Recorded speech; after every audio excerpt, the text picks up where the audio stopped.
బైబిల్లో 66 పుస్తకాలు ఉన్నాయి. అందులో మొదటి పుస్తకం పేరు తెలిసిన వాళ్ళు చెప్పండి. ఆహా, ఎంత చక్కగా చెప్పారు. 5వ అధ్యాయం, ఆదికాండం 5వ అధ్యాయము 21వ వచనం దగ్గర నుండి చదువుకుందాం. ఆదికాండం 5వ అధ్యాయం 21వ వచనం దగ్గర నుండి. హనోకు 60 ఏండ్లు బతికి మెతూషెలను కనెను. హనోకు మెతూషెలను కనిన తరువాత 300 ఏండ్లు దేవునితో నడుచుచు కుమారులను కుమార్తెలను కనెను. హనోకు దినములనియు 360 ఏండ్లు. హనోకు దేవునితో నడిచిన తరువాత దేవుడు అతను తీసుకొని పోయాను గనుక అతడు లేకపోయాను. హనోకు మెతూషెలను కనెను. హనోకు మెతూషెలను కనిన తరువాత కుమారులను కుమార్తెలను కనెను. 600 సంవత్సరములు దేవునితో నడిచెను. నిజమైన క్రైస్తవ భక్తి ఒక్కరోజు వచ్చి దండం పెట్టుకొని వెళ్ళిపోయేది కాదండి.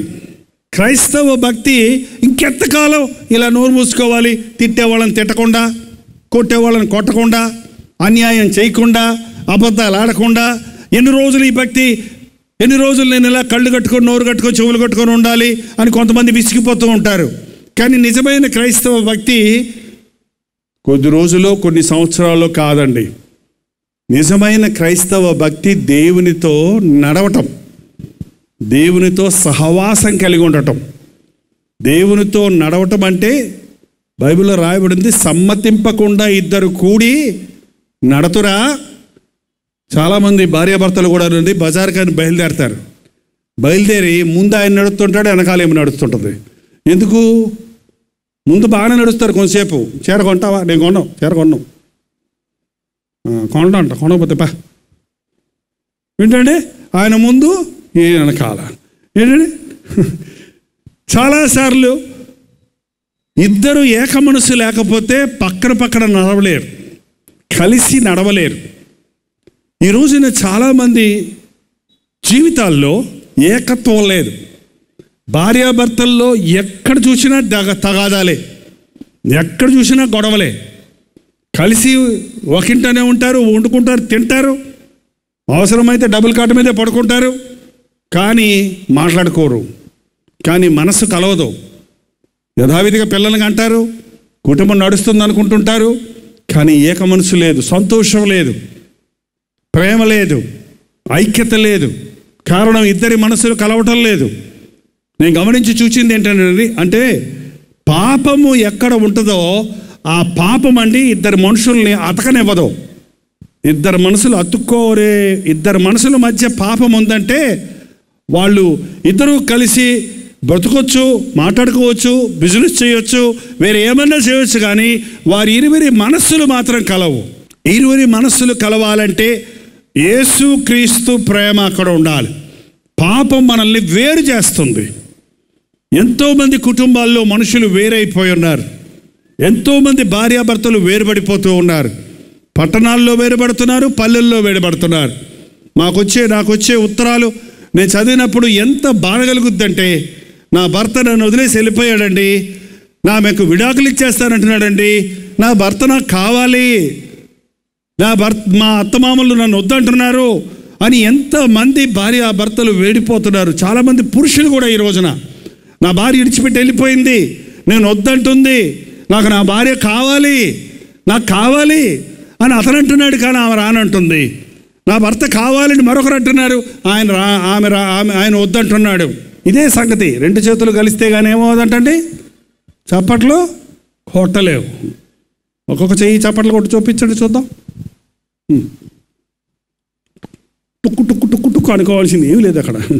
ఏంటంటే చాలామంది జీవితాల్లో ఏక మనసు లేదు. దేవుడు మనతో కలిసి ఉండాలంటే మనకి ఏక మనస్సు ఉండాలి. భార్యాభర్తలు వేరు వేరు మనసులతో ఉంటే ఆ ఇంట్లో దేవుడు ఉండడండి, ప్రభు సన్నిధి ఉండదు. ఎక్కడ ఇద్దరు ముగ్గురు విడివిడిగా ఉండి ప్రార్థిద్దరో నేను అక్కడ ఉందును అన్నాడు ఆయన. ఏమన్నాడు? ఏకీభవించి ప్రార్థిస్తారు. హనోకు అనే ఆయన దేవునితో నడిచాడంట. ఒక రోజు కాదు, ఒక గంట కాదు, ఒక 3 రోజులు కాదు. ఎప్పుడు? ఎన్ని సంవత్సరాలు? 300 సంవత్సరాలు. 300 సంవత్సరాలు దేవునితో నడిచాడు. యేసు ప్రభు చెప్పాడు, ఎవడైనా నన్ను వెంబడించగోరినెడల తన్ను తాను ఉపేక్షించుకొని తన సిలువెత్తుకొని వారానికి ఒక రోజు నన్ను వెంబడించాలన్నాడా? ఏం చెప్తున్నారో వింటలేదు నేను. ఏమా? అనుదినము నన్ను వెంబడించాలి. హనోకు దేవునితో నడిచాడు. దేవునితో నడిచేవాడికి దేని గురించిన దిగులు ఉండదండి. దేవునితో నడిచేవాడికి దేని గురించిన భయం ఉండదండి. దేవునితో నడిచేవాడికి ఏ కొరత ఉండదండి. దేవునితో నడిచేవాడికి ఏ అపాయము రాదు. ఎంతమంది దాన్ని గ్రహిస్తున్నారు? నా దగ్గర ₹1,00,00,000 పెట్టుకొని నేను నడుస్తుంటే నాకు ఎంత భయమో తెలుసా? ఎవడన్నా వస్తున్నాడేమో, నన్ను కొడతాడేమో, నా కోసం వస్తున్నాడేమో, నన్ను చంపేసి డబ్బులు తీసుకుపోతాడేమో. అదే నేను యేసు ప్రభుని అంట పెట్టుకొని వెళ్తుంటే, ప్రభు నాకు ₹1,00,00,000 కావాలంటే ఇస్తాడు, కావలసినప్పుడు ₹1,000 కావాలంటే ఇస్తాడు. నా దగ్గర ఏం డబ్బులు ఉండవు, కానీ నా యేసయ్య నాకు ఉన్నాడు కాబట్టి నాకు ఏ లోటు ఉండదు. గన్నులు పెట్టుకొని వెళ్తారు కొంతమంది, బ్లాక్ క్యాట్స్ అంట, పక్కన బాడీ బిల్డర్లు. ఏంటంటే మనిషి వెళ్తుంటే ముందు తుపాకులు పట్టుకొని వస్తుంటారు, చూసారు మీరు ఎప్పుడల్లా? యేసు ప్రభు నాతో ఉంటే నాకు ఏ బాడీ గార్డ్ అక్కర్లేదు. నా యేసయ్య నా కాపరి, ఆయన నాకు ఏ అపాయం రాకుండా కాపాడుతాడు. ఎంతమంది మీరు దీన్ని నమ్ముతున్నారు? యేసయ్య కోసం very good, very good, very good. చాలా వందనాలు. మీరు చాలామంది విశ్వసిస్తున్నారు. మరి యేసయ్య కావాలా, డబ్బు కావాలా? ఆలోచిస్తారు అక్కడికి వచ్చేటప్పటికి. యేసయ్య కావాలా, ₹1,00,00,000 కావాలా? నిజమేనా? పాలకొల్లో ఇంత మంచి విశ్వాసాలు ఉంటారని నాకు తెలియలేదండి. యేసయ్య కావాలా, లోకం కావాలా? లోకం మంచి బంగ్లా కావాలా, యేసయ్య కావాలా? మరి యేసయ్య దగ్గరకు వచ్చి బంగ్లా దయచేయి ప్రభా, ఇల్లు కట్టుకోవాలి, ఆయన ఇల్లు లేదయ్యా అంటారేంటి? ఆయనే నా కోట, నా దుర్గము. ఎవరండి యేసు ప్రభు? మనకి ఎవరంట? ఒక ఇల్లు కాదు, పెంకుటిల్లు కాదు, మిద్దిల్లు కాదు. ఎవరంట ఆయన? కోట. ఆయన నా కేడము, నా ఖడ్గము అన్నాడు. చూడండి దావీదు లాంటి భక్తుడు ఆ రోజున. ఈ రోజున అలాంటి విశ్వాసం కనపడటం లేదు. నాకు ఇల్లులు కావాలి, కార్లు కావాలి, body builders, body shape guard, body guards రావాలి, డబ్బులు కావాలి, బంగారం కావాలి. ఇవ్వండి, వెండి నాది, బంగారం నాది అన్నాడు ప్రభు. నీ బంగారం కావాలంటే కావాల్సినప్పుడు ఇస్తాడు, తొందర ఏం లేదు. అప్పులు చేసి కొనుక్కోవాల్సిన అవసరమేమీ లేదు. ఈరోజు చూడండి, యేసయ్య ఉంటే నాకు అన్నీ ఉంటాయి అన్న విశ్వాసుల్ని మాలాంటి బోధకులు ఉత్పత్తి చేయలేకపోతున్నారు. యేసయ్యను మీకు ఇచ్చి పంపించాలి, యేసయ్యను మీరు మోసుకొని వెళ్ళాలి అనే భక్తిని ప్రతిబింబించే వర్తమానాలు మీకు అందించడం లేదు. మమ్మల్ని మాకివ్వండి కానుకలు, మీకు ఇస్తాడు దేవుడు. మీకు ఇచ్చే దేవుడు మాకెవడా? చెప్పండి, అర్థం కావట్లేదు. మరి మీకు ఇస్తే మాకు ఇస్తాడని మాకివ్వండి ఎందుకు? నేను అందుకే అడగడం, నాకు ఇవ్వట్లేదు. మీరు ప్రేరేపించితే పరిచర్యకి ఇవ్వండి. ఈ రోజున చాలామంది నామకార్థ స్థితిలో మన భారతదేశంలో మూఢభక్తి ఎక్కువ అండి. అయ్యగారి కాళ్ళు పట్టుకుంటే ఆశీర్వాదం వచ్చేస్తుంది. యేసయ్య పాదాలు పట్టుకోండి, యేసయ్య అంగీ పట్టుకోండి. మేమిచ్చే చేతి కొట్లు కాదు కొనుక్కునేది, మేమిచ్చే నూనె ఓటలు కాదు కొనుక్కునేది. యేసయ్య నామములో జయమున్నది, స్వస్థత ఉన్నది, విడుదలన్నది. మీరు యేసు క్రీస్తు నామంలో మోకరించి ప్రార్థిస్తే అద్భుతాలు జరుగుతాయి. ప్రార్థన నేర్చుకున్న క్రైస్తవుండండి ఎవడు పడగొట్టలేడు. మోకాల మీద పడ్డవాడు కింద పడటానికి అవకాశమే లేదు. ప్రార్థన నేర్చుకోవటం లేదు. ఈ రోజున మనం ప్రార్థన చేయించుకోవడానికి ఇష్టపడుతున్నాం, కానీ ప్రార్థన చేయటానికి ఆశపడటం లేదు. మీరు ప్రార్థన చేయడం నేర్చుకుంటే యేసయ్య మీ దగ్గరే ఉంటాడు, మీ పక్కనే ఉంటాడు. ఆయన ప్రార్థన ఆలకించే దేవుడిగా ఉన్నాడు, ప్రార్థనలకు జవాబిచ్చే దేవుడిగా ఉన్నాడు. నాకు మొరపెట్టు, నేను నీకు ఉత్తరం ఇస్తాను. ఆపత్కాలంలో నువ్వు నాకు మొరపెట్టు, నేను నీకు ఉత్తరం ఇస్తాను. నాకు మొరపెట్టు, నీకు గూఢమైన మర్మమైన ఆశ్చర్య కార్యాలను నేను బయలుపరుస్తాను. ఈరోజున చాలామంది క్రైస్తవులకు కూడానండి రేపటి గురించిన భయం. నేను ముసలోడిని అయిపోతే ఏమైపోతాను, మా అమ్మాయి పెళ్ళి ఎవరు చేస్తారు, ఏంటండి చాలా దిగుళ్ళు చాలామందిని వేధిస్తూ ఉన్నాయి.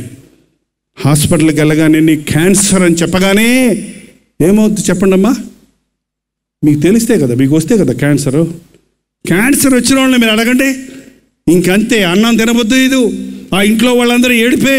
ఒక్క రోగం వచ్చిందంటే, క్యాన్సర్ వచ్చిందంటే ఇల్లులు అమ్మేసుకుంటున్నారు ట్రీట్మెంట్ కోసం, కీమోథెరపీల కోసం. 3 నెలలు 4 నెలలు నానా తిప్పలు పడుతున్నారు, ఎంత బాధల్లో ఉంటున్నారు. కానీ ప్రభువుకు మొరపెట్టినప్పుడు గాఢాంధకార లోయలో నీవు సంచరించినను ఏ అపాయము నీకు రాదు అన్న రీతిగా దేవుడు తన హస్తాన్ని చాపి అద్భుతాలను జరిగిస్తున్నాడు. యేసయ్య నాతో ఉంటే నాకే బాధ లేదు. ఓకే, హనోకు ఎట్లా నడిచాడు చూడండి. హనోకు కుమారులను కుమార్తెలను కని యేసును వెంబడించాడు, దేవుణ్ణి వెంబడించాడు, ప్రభువును వెంబడించాడు. 600 సంవత్సరాల్లో ఎంతమంది పిల్లల్ని కను ఉంటాడు ఆయన? ఫ్యామిలీ ప్లానింగ్ లేదండి ఇప్పుడులాగా. తిండికి కరువు లేదు, ఆరోగ్యానికి బాధ లేదు. అప్పుడు కనీసం 600 మందిని కను ఉంటాడు. పోనీ 2 ఏళ్ళకు ఒకళ్ళు వేసుకున్నా ఎంతమంది పిల్లలు? 300 మంది పిల్లలు. మరి 300 మంది పిల్లలు పుట్టాక కూడా యేసయ్యను వెంబడించాడంట. చాలామంది ఈ రోజుల్లో యవ్వనస్తులు చెగ్గున దేవుని సేవ చేస్తామని, దేవుని కోసం పరుగులు ఉరుకులు వేసి ఇలాంటి పనులు చేయడానికి, దేవుని కొరకు ఏదైనా చేయాలన్నా, సువార్త సేవ చేయాలన్నా, పాటలు పాడాలన్నా, పరుగులు తీయాలన్నా రెడీగా ఉంటారు. కొంతమంది కొండోలు ఏదో చతికిలెడిపోతారు. ఏం బ్రదరు, ఏం తమ్ముడా, భలే సేవ చేసేవాడు కదా, మందిరానికి అందరికంటే ముందు వచ్చావు కదా, ఏంటి ఆలస్యమైందంటే పెళ్ళి అయిందండి అన్నాడు ఒక ఆయన. పెళ్ళైతే ఏమి? పెళ్ళైతే ఆమెతో కుదరటం లేదండి, తొందరగా రెడీ అవ్వమంటే రెడీ అవ్వదండి. ఏంటండి, వదిలేసి వస్తే మళ్ళీ మీరు తిడతారని వెంట పెట్టుకొని ఆమెను అనే ఆశీర్వాద ప్రార్థన వచ్చేటప్పుడు వచ్చి చేరుతున్నామండి. ఏంటండి, కొంతమంది ఒంటరిగా అయితే పరిగెడతారు, భార్యతో పరిగెత్తమంటే ఇప్పుడు చెప్పండి, మేము భార్యాభర్తలు ఇద్దరం దేవునితో నడుస్తున్నాం, నేను నా భార్య లేక నేను నా భర్త దేవుడు కలిసి నడుస్తున్నాం అన్నోళ్ళు చేసి చూపించండి.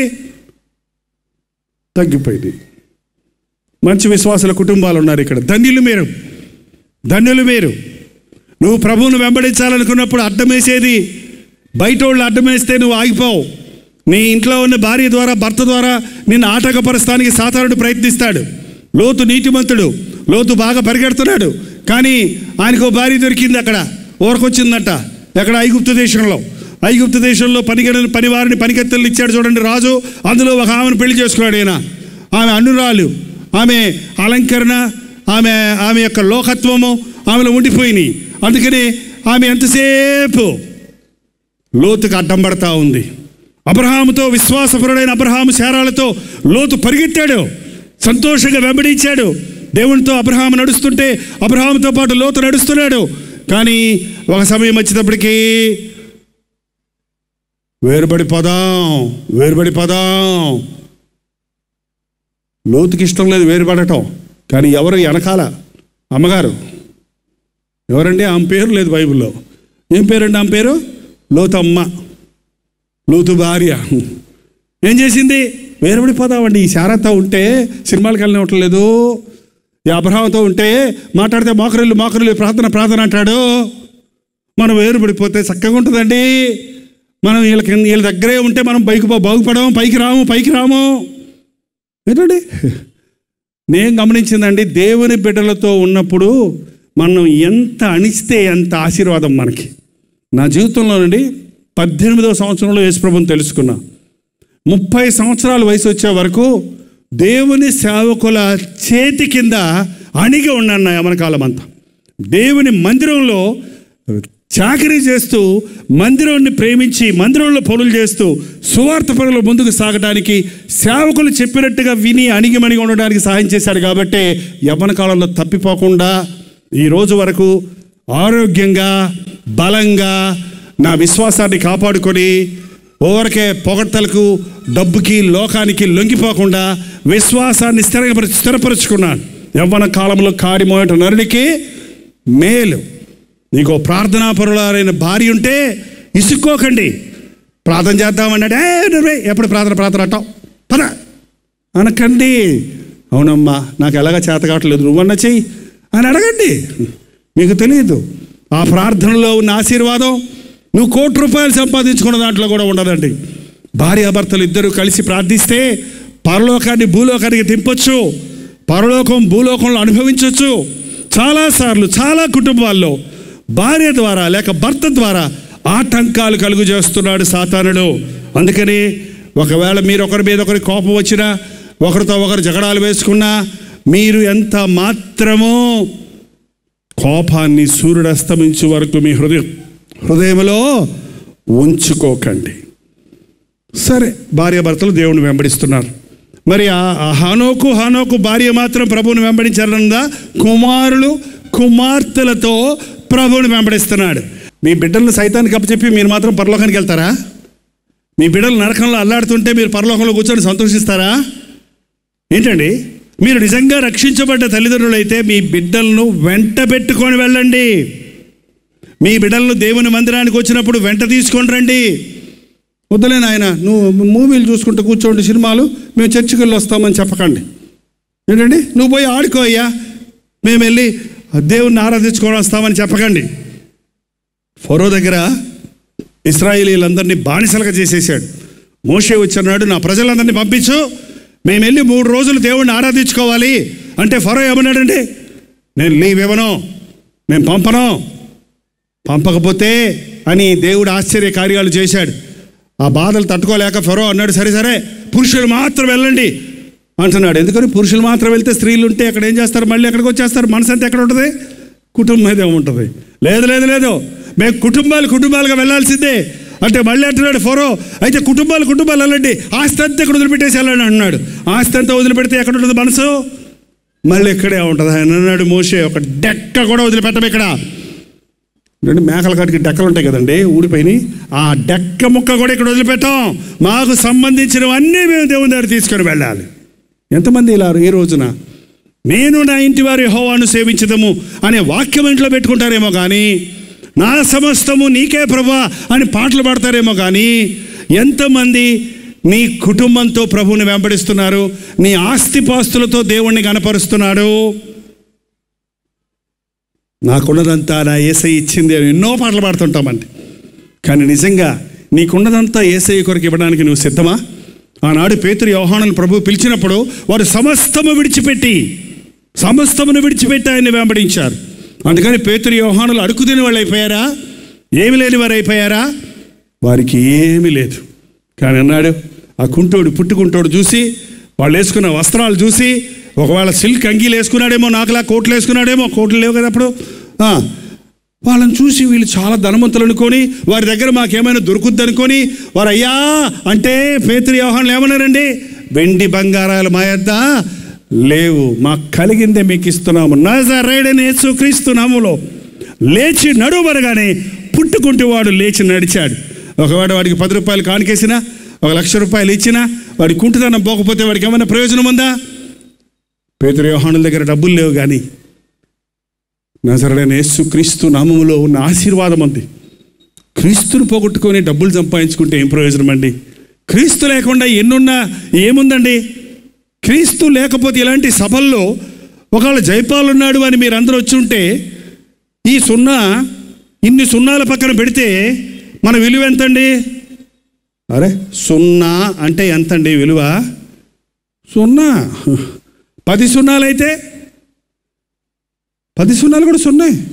1000 సున్నాలు అయితే అయ్యయ్యో, మా మీటింగ్ 1,00,000 మంది వచ్చారంటే 1,00,000 సున్నాలు ఎంత? 1,00,000 సున్నాలు ప్లస్ జైపాలు పెద్ద 0. పెద్ద 0 చిన్న సున్నాలు కలిసి ఎంతండి? అన్ని సున్నాలే. ఈ సున్నాల మధ్య ఒకటేస్తే, 1,00,000 సున్నాల మధ్య ఒకటేస్తే ఎంత అయ్యారు చెప్పండి?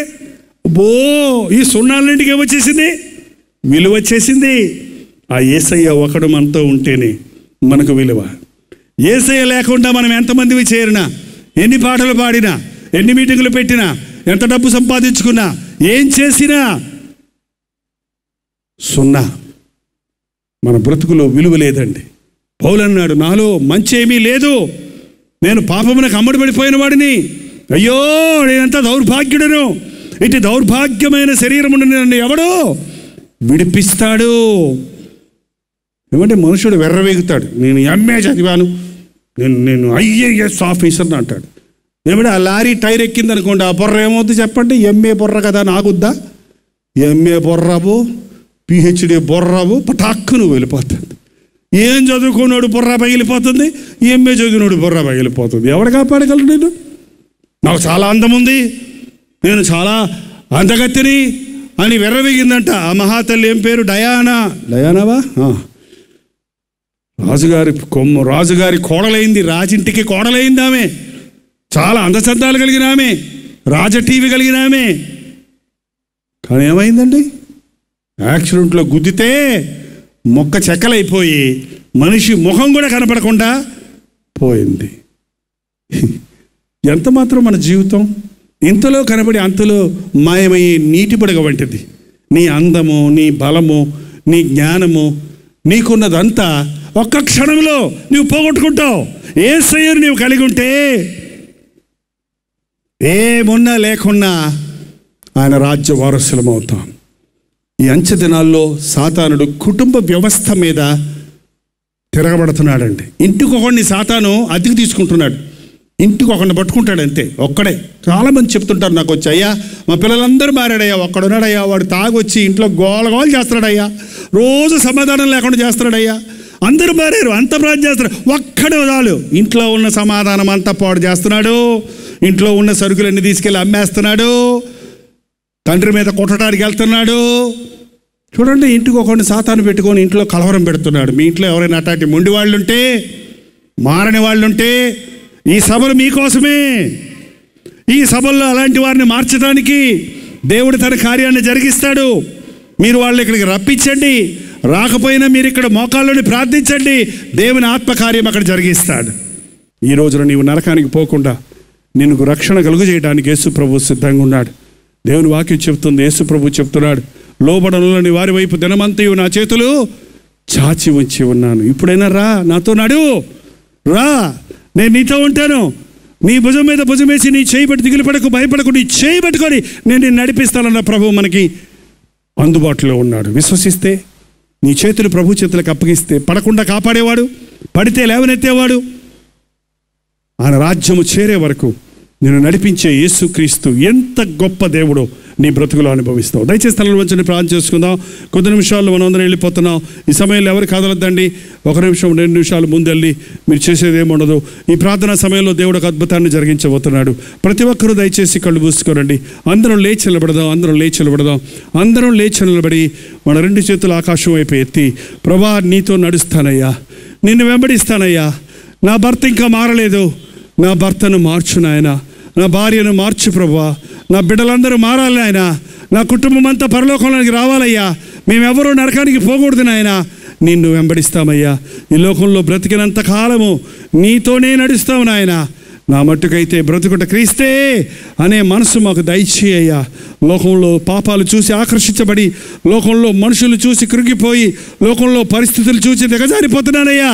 అయ్యా, లోకంలో ఏం మేలైనా కీడైనా, నష్టమైన కష్టమైన యేసు వైపు చూసే కనులు నాకు దయచేయి తండ్రి. అన్నోరు తెచ్చి ప్రతి ఒక్కరు ప్రార్థన చేద్దాం. ఇది అతి ప్రాముఖ్యమైన సమయం. ప్రభు నిన్ను లేవనెత్తే సమయం, ప్రభు నిన్ను బలపరిచే సమయం, ప్రభు నీ హస్తం పట్టుకొని నిన్ను నడిపించే సమయం.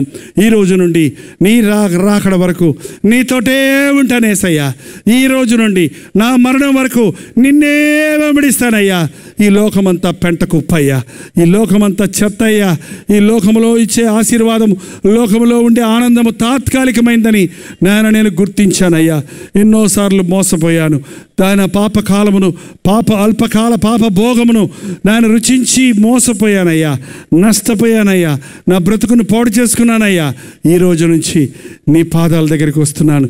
నన్ను క్షమించు, నన్ను కడుగు, నా చేయి పట్టుకొని నన్ను నడిపించు, నీతో నడుస్తానయ్యా, నీతో ఉంటానయ్యా, నీవే నా దేవుడవయ్యా, నీవే నా రక్షకుడవయ్యా, నీవే నా ప్రభువయ్యా. నోరు తెరిచి దేవునితో చెప్పండి.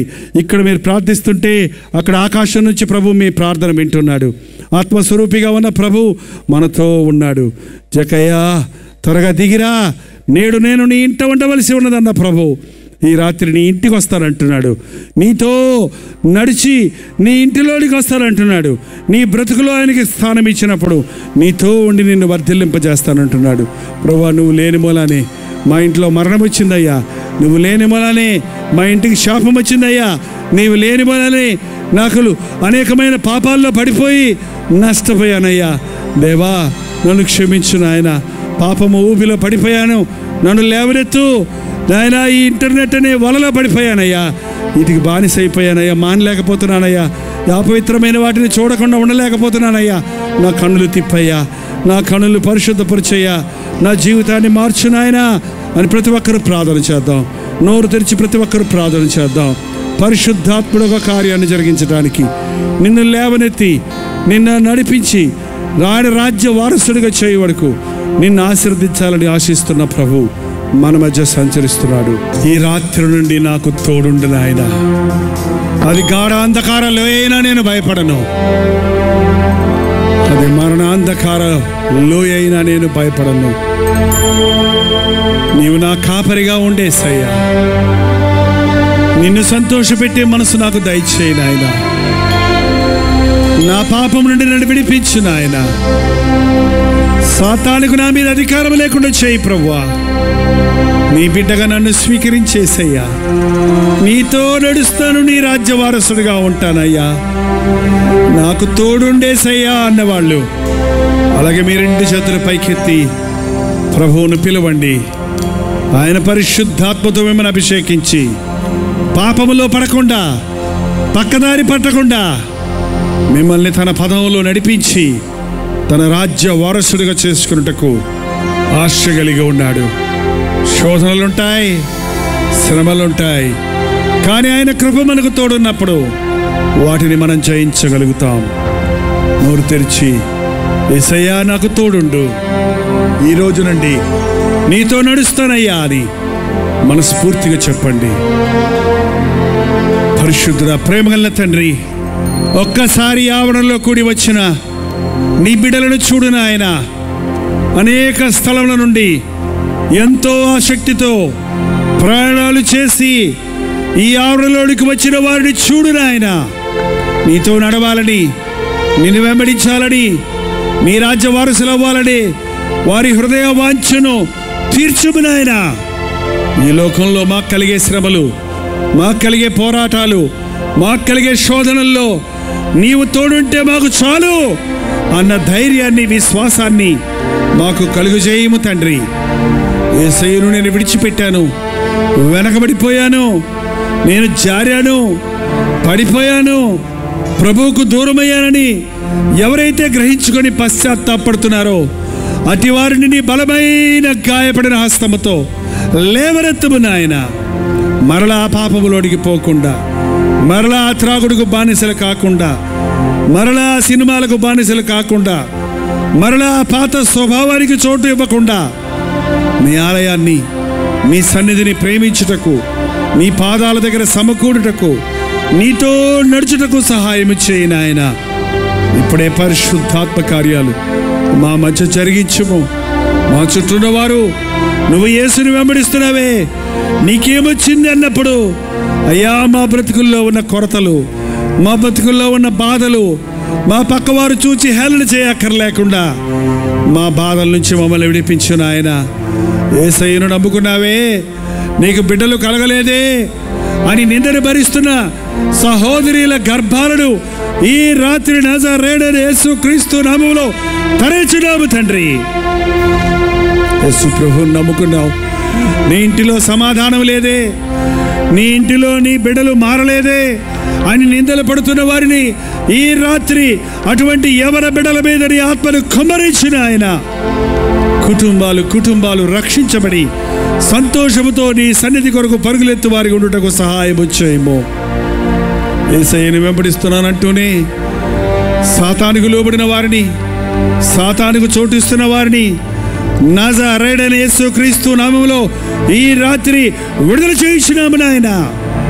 నేను నా ఇంటి వారు యెహోవానే సేవించుదుము అన్న మాటతో ఇక్కడి నుంచి వెళ్ళడానికి సహాయం చేయము. మాతో రమ్ము నాయనా, నేడు నేను నీ ఇంట ఉండవలసి ఉన్నది అని జక్కయ్యతో చెప్పినట్లుగా ఈ రాత్రి ఈ ఆవరణలోనికి వచ్చిన వారందరూ నిన్ను మోసుకొని వెళ్ళడానికి, నీ సన్నిధిని తోడుకొని వెళ్ళడానికి, వారి గృహాలకు రక్షణ కలగడానికి, వారి జీవితాలకు సమాధానాలు కలగడానికి, ఆ కుటుంబాల్లో ఉన్న కీడు, నష్టము, శాపములు క్రీస్తు రక్తములో కొట్టివేయబడి సమాధానము, దీవెన, ఆశీర్వాదము కలగడానికి సహాయము చేయము. పరిశుద్ధాత్మ కార్యాలను మా అంతరంగాల్లో కొనసాగించుమని యేసుక్రీస్తు నామములో అడుగుచున్నాము తండ్రి. మన తండ్రి అయిన దేవుని యొక్క ప్రేమయు, కుమారుడైన క్రీస్తు యొక్క కృపయు, ఆదరణకర్త అయిన పరిశుద్ధాత్మ యొక్క సహవాసమును కూడి వచ్చిన మనందరికీ ఇప్పుడును సదాకాలమును తోడై ఉండును గాక. ఆమేన్, ఆమేన్, ఆమేన్.